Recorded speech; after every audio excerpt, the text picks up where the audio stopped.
La niebla se arrastra entre las montañas como un ejército fantasma. Es el amanecer del 15 de noviembre de 1315, y en las estrechas gargantas de Morgarten, al sur de Zúrich, 40 campesinos suizos se preparan para lo imposible. Abajo, en el valle, las armaduras relucientes de 5.000 soldados profesionales del duque Leopoldo I de Austria brillan como un río de acero. Los caballos de guerra golpean el suelo helado con sus cascos. Las banderas imperiales ondean al viento. Este es el ejército más temido de Europa, una máquina de guerra que ha conquistado territorios enteros sin encontrar resistencia. Los nobles caballeros llevan armaduras que cuestan más que una aldea entera. Sus lanzas están diseñadas para atravesar paredes. Sus espadas han bebido la sangre de 1000 batallas. Y los campesinos que esperan arriba, entre las rocas y los árboles, solo tienen hachas de leñador, picas de madera y alabardas forjadas en fraguas improvisadas. No tienen armaduras. Algunos ni siquiera tienen zapatos. Son granjeros, pastores, montañeses que ayer estaban ordeñando vacas y cortando leña. Pero hoy, en esta mañana helada de noviembre, estos 40 hombres se convertirán en leyenda, porque no todas las batallas se ganan con números. A veces, se ganan con astucia, coraje y conocimiento del terreno.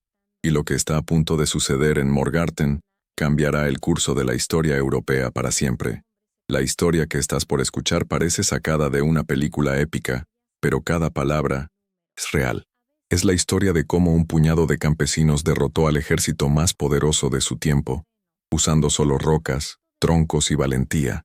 Es la historia del nacimiento de Suiza como nación independiente. Y es la historia de una batalla que demostró que incluso los más débiles pueden vencer a los más fuertes cuando luchan por su libertad.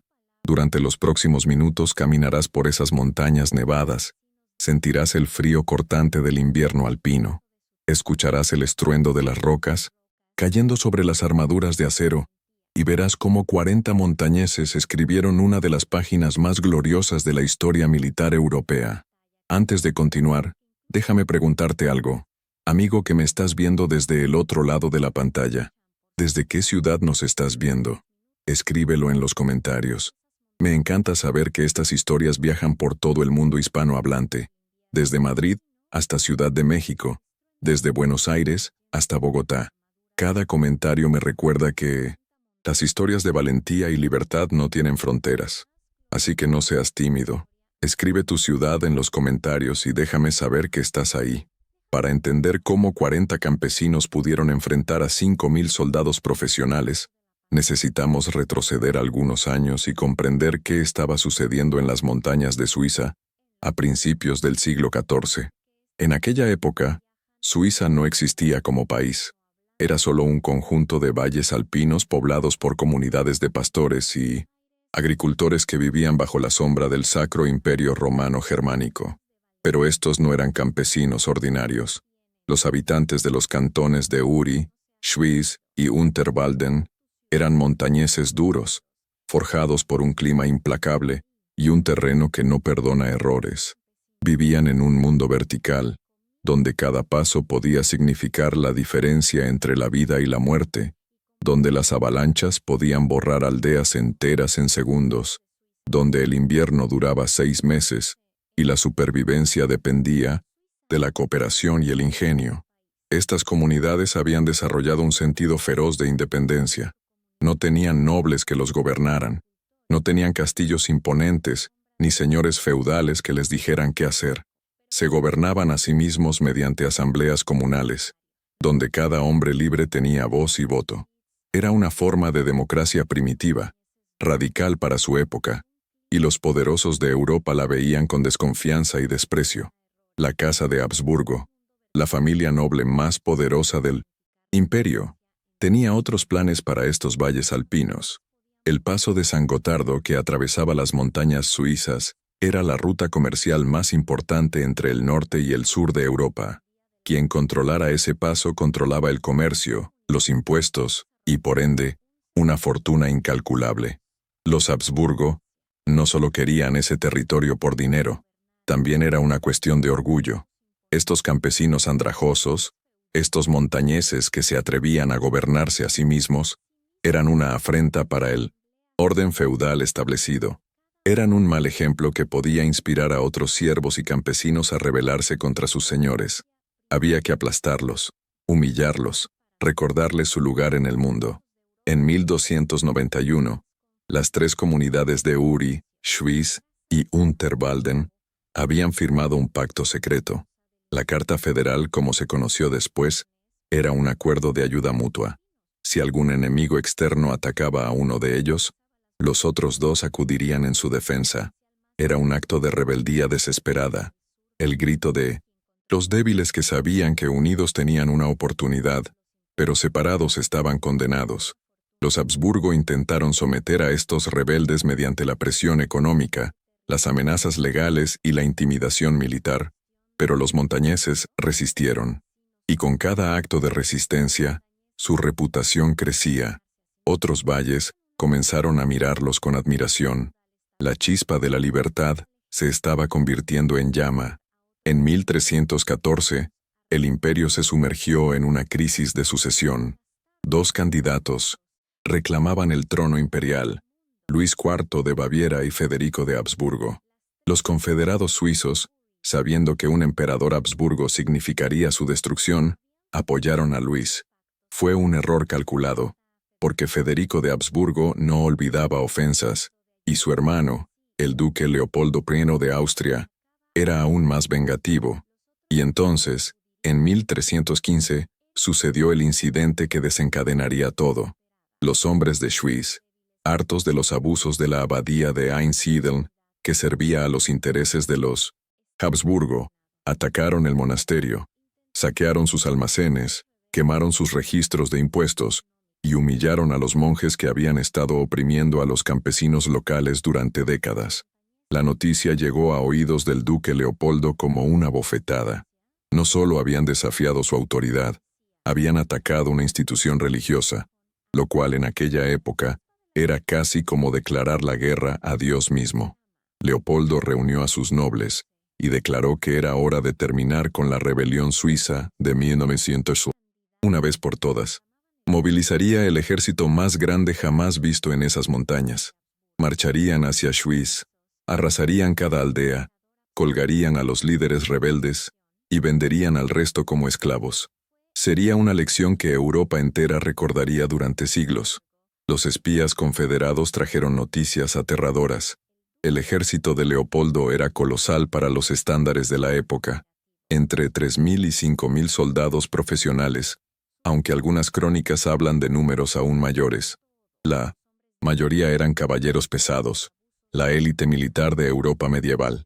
Estos hombres pasaban toda su vida entrenándose para la guerra. Desde niños aprendían a montar, a manejar la lanza, a luchar con espada. Sus armaduras costaban fortunas, cada pieza fabricada a medida por maestros herreros. Un solo caballero era capaz de derrotar a docenas de campesinos mal armados en combate abierto, y Leopoldo tenía cientos de ellos. Además de los caballeros, el ejército incluía arqueros profesionales, infantería pesada y un contingente de mercenarios italianos famosos por su brutalidad.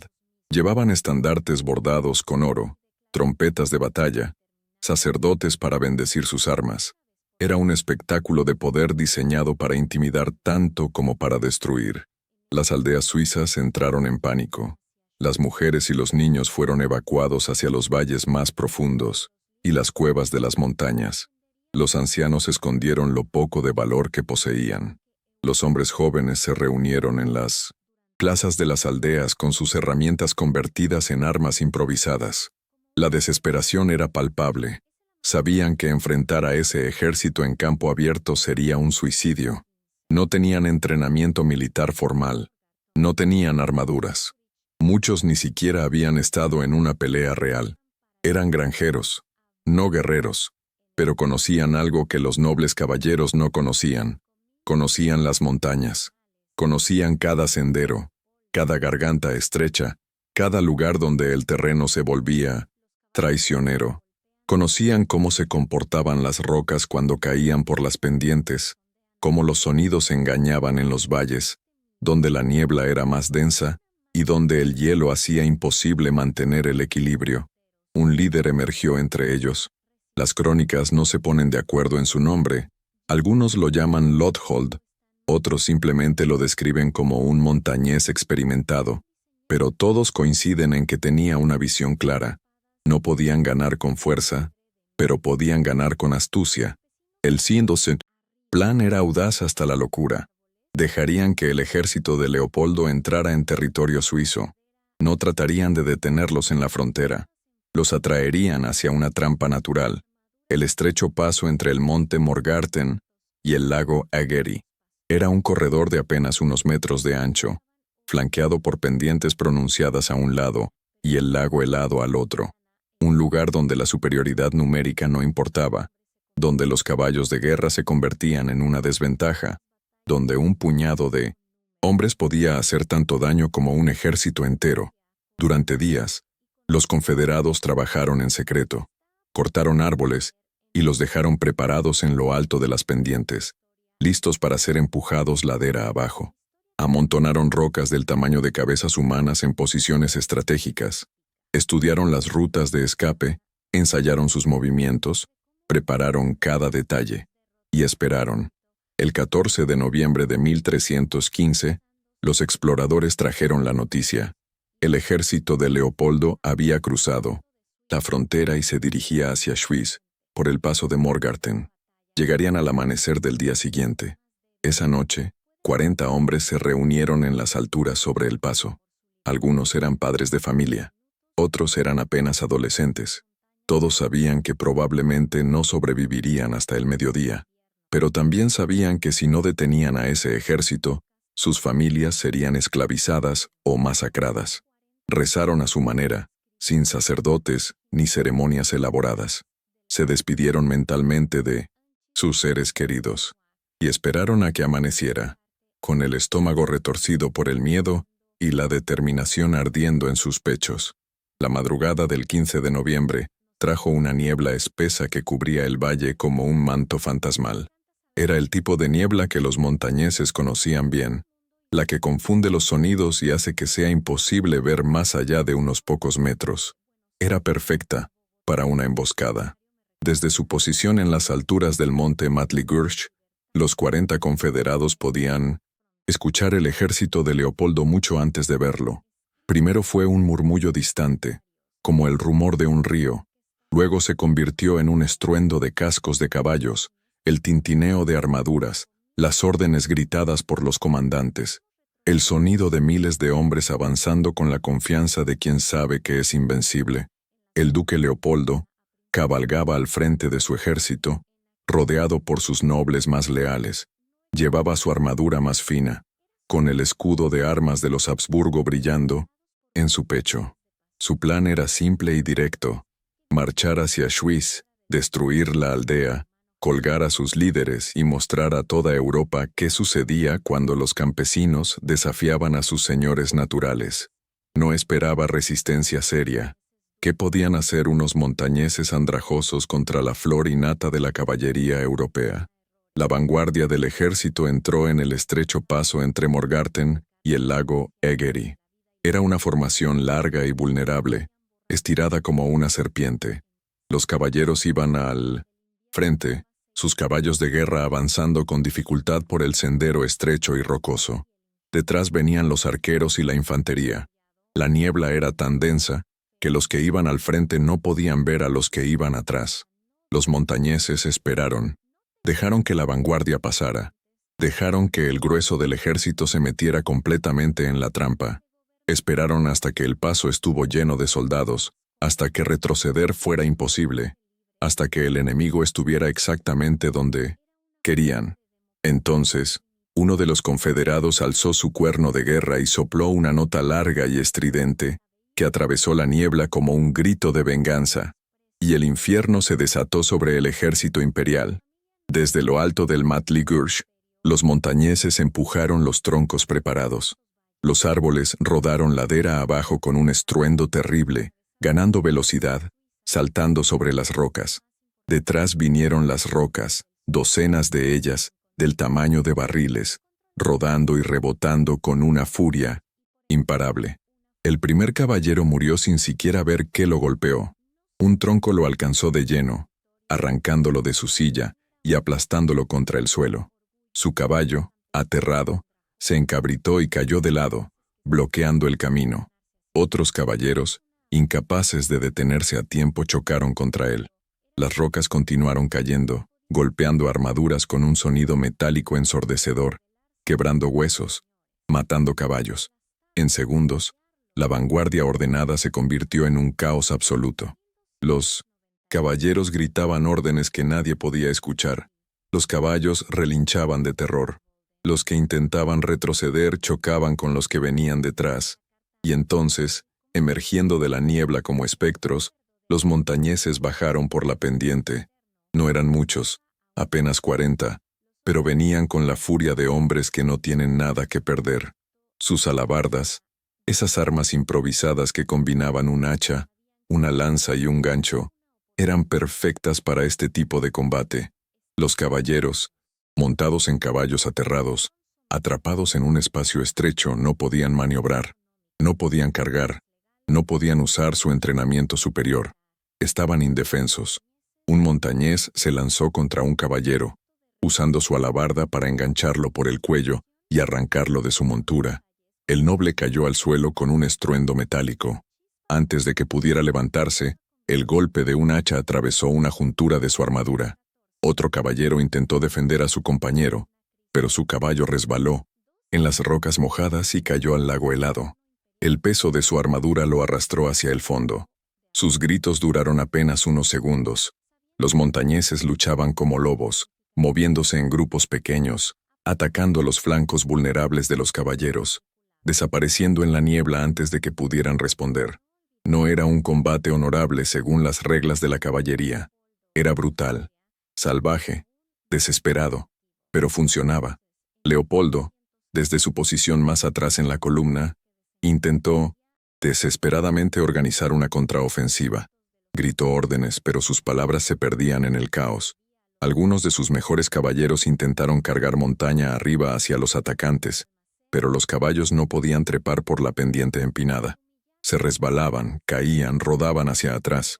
Los confederados, nacidos y criados en esas montañas, se movían por el terreno imposible con la agilidad de cabras salvajes.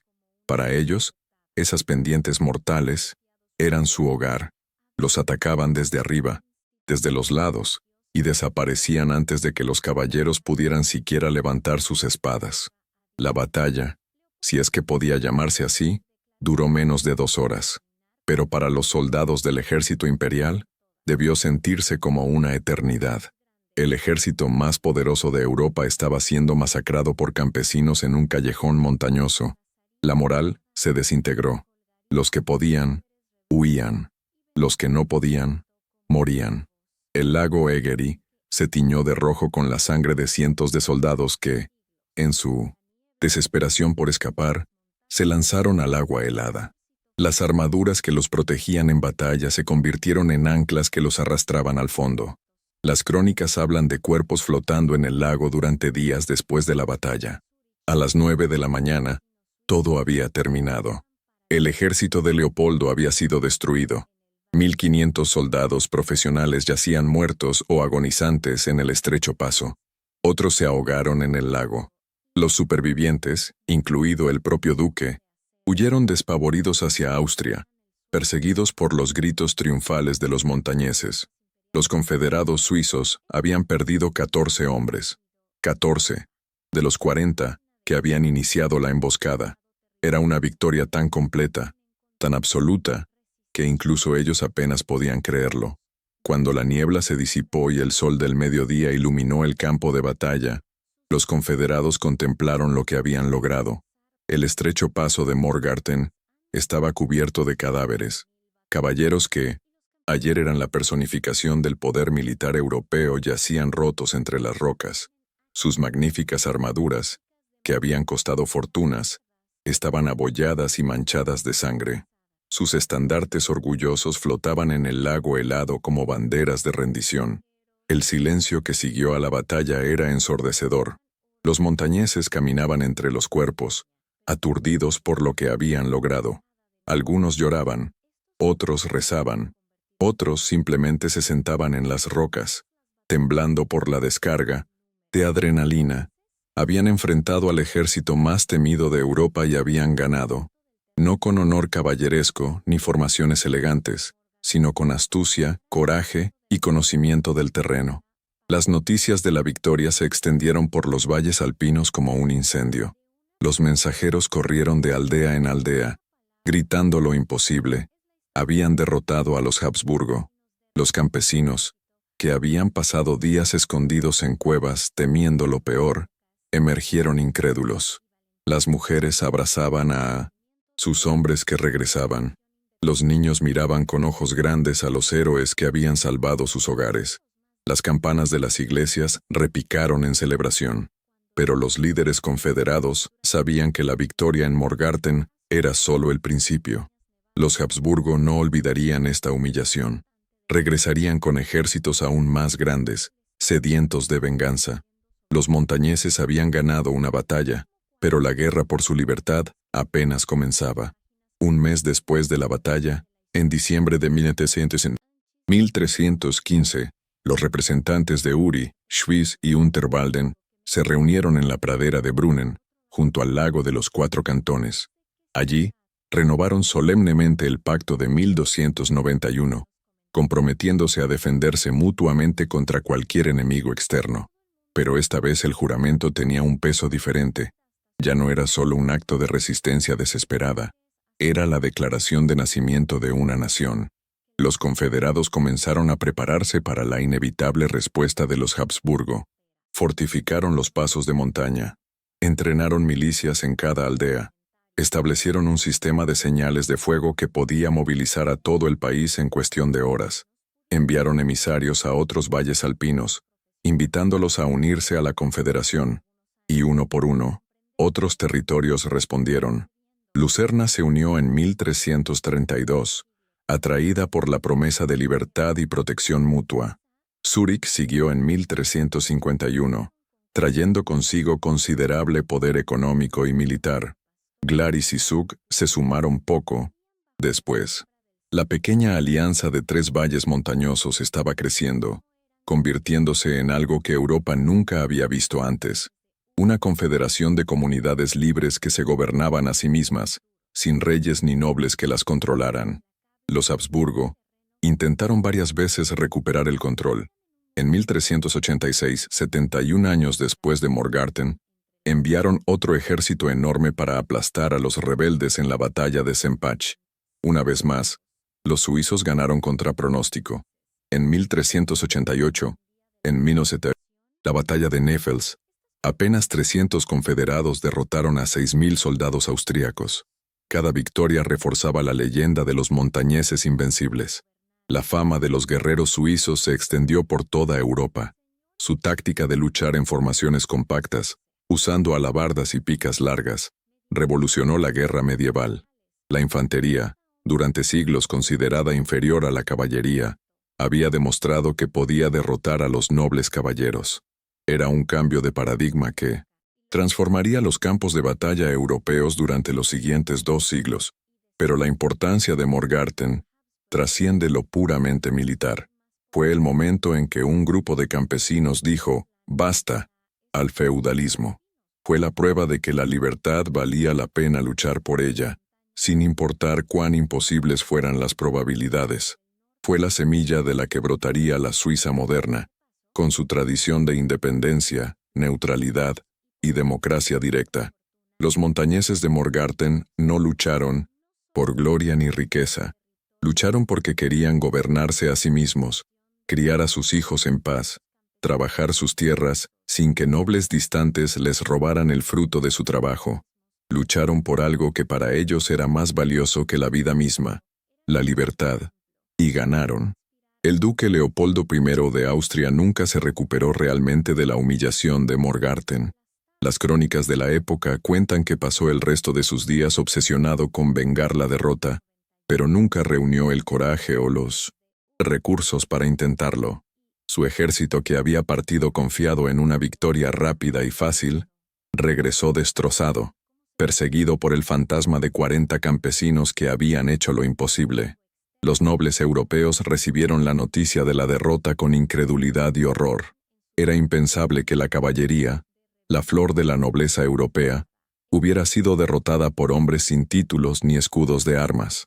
Algunos trataron de desestimar la batalla como un golpe de suerte, una emboscada, cobarde que no contaba como victoria real.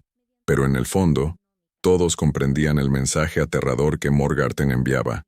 El orden feudal que había dominado Europa durante siglos estaba siendo desafiado desde las montañas suizas. Los cantones confederados aprovecharon su victoria para negociar desde una posición de fuerza. En 1316, el emperador Luis IV de Baviera, agradecido por su apoyo durante la crisis de sucesión, confirmó oficialmente los derechos y privilegios de los cantones forestales.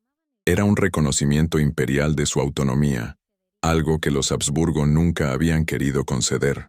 La libertad por la que habían luchado estaba siendo legitimada, pero los líderes confederados sabían que los pergaminos y los sellos imperiales valían poco si no podían defenderse militarmente. Así que transformaron su sociedad entera en una máquina de defensa. Cada hombre adulto estaba obligado a mantener armas y estar listo para la guerra en cualquier momento. Se establecieron depósitos de armas en lugares estratégicos. Se crearon sistemas de entrenamiento donde los jóvenes aprendían las tácticas que habían funcionado en Morgarten. La Confederación Suiza se convirtió en una nación de ciudadanos soldados, una tradición que continúa hasta el día de hoy. La victoria también tuvo consecuencias económicas inesperadas. Los montañeses que habían demostrado tal ferocidad en batalla comenzaron a ser reclutados como mercenarios por reinos de toda Europa. Durante los siguientes siglos, los mercenarios suizos se convirtieron en los soldados más buscados del continente. Los reyes franceses, los papas, los duques italianos, todos querían guardias suizos protegiendo sus personas. Era irónico. Los mismos hombres que habían luchado por su libertad, ahora vendían sus servicios militares a los poderosos de Europa. Pero esta exportación de soldados también trajo riqueza a los pobres valles alpinos, financiando el crecimiento de la Confederación. En el lugar exacto donde se libró la batalla, los confederados construyeron una pequeña capilla en 1501. Con el tiempo se convirtió en un lugar de peregrinación nacional, donde generación tras generación de suizos venían a recordar a los 40 montañeses que habían desafiado lo imposible. Cada 15 de noviembre se realizan ceremonias conmemorativas, tradición que continúa más de 7 siglos después. Los descendientes de aquellos guerreros vienen a disparar sus rifles en saludo, a recordar que su libertad fue comprada con la sangre de sus antepasados. Las lecciones de Morgarten resonaron a través de los siglos. En las guerras de independencia estadounidense y latinoamericanas, los líderes revolucionarios estudiaron cómo un grupo pequeño pero determinado puede derrotar a un imperio.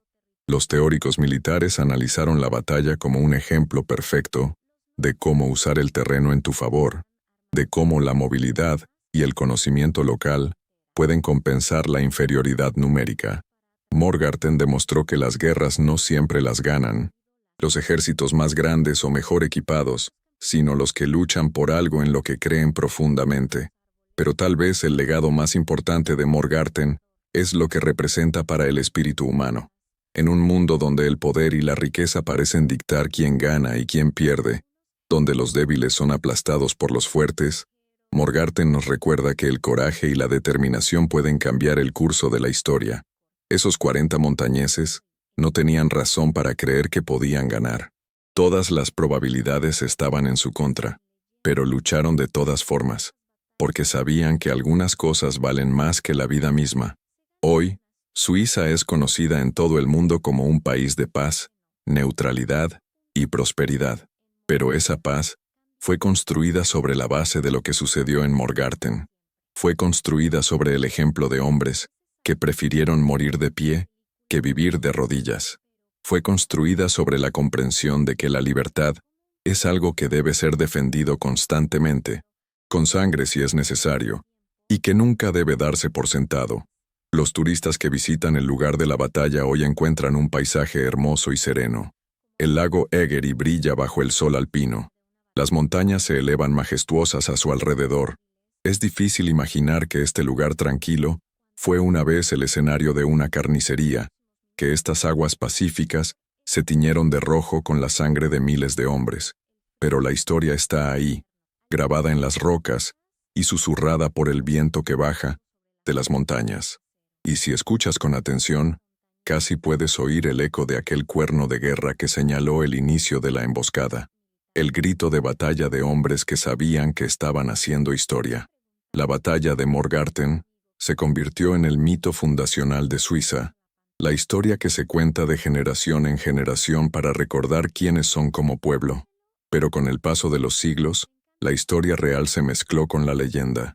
Se decía que el héroe nacional Guillermo Tell había participado en la batalla, aunque probablemente Tell fuera una figura mítica más que histórica. Se exageraron los números. Algunas crónicas hablaban de 10.000 soldados austriacos derrotados por apenas 30 montañeses. Estas exageraciones no importaban realmente, porque la esencia de la historia permanecía verdadera. Un grupo pequeño de hombres determinados había derrotado a un ejército profesional mucho más grande. Los historiadores modernos han debatido durante años sobre los detalles exactos de la batalla. ¿Cuántos hombres realmente participaron de cada lado? ¿Fue una emboscada cuidadosamente planeada o una escaramuza que se salió de control? ¿Qué papel jugó exactamente el terreno en la victoria? Las fuentes primarias son escasas y a menudo contradictorias, escritas décadas después de los hechos por cronistas que tenían sus propias agendas políticas. Pero hay algunos hechos que nadie disputa.